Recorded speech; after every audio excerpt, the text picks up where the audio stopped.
Hi friends, నేను మీ ఆకాష్. మీరు చూస్తున్నారు ట్రూ ఈవిల్స్ గేమింగ్ ఛానల్. ఇవాళ అయితే సరదాగా స్నైపింగ్ ఛాలెంజ్ అయితే చేద్దాం అన్నారనమాట. సో మొత్తం స్క్వాడ్ స్నైపరే వాడాలి, ఏ గన్తో కూడా కొట్టకూడదు. ఫిస్ట్ కానీ and land mines are needs కూడా వాడకూడదు అనమాట.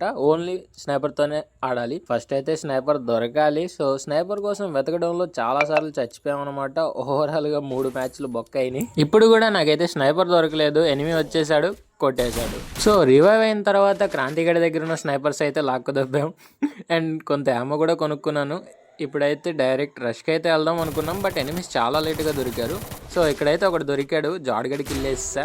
అస్సలు ప్రాబ్లం ఏంటంటే నాకైతే స్నైపర్ వాడడం అంతగా రాదు, ఎందుకంటే నా సెన్సీ సపోర్ట్ చేయదు. అన్ని జీరోల్లో ఉంటాయి, జనరల్ ఒకటే 200 ఉంటుంది. సో అందుకే స్నైపింగ్ నాకు కొంచెం కష్టం. సో ఇక్కడైతే మన టీం అయితే బాగానే సపోర్ట్ ఇచ్చింది అండ్ ఫైనల్గా లాస్ట్ ఎనిమిని అయితే కొట్టేసాము. బోయా అయితే వచ్చిందనమాట. సో స్నైపింగ్ ఛాలెంజ్ అయితే సక్సెస్ఫుల్గా కంప్లీట్ అయింది.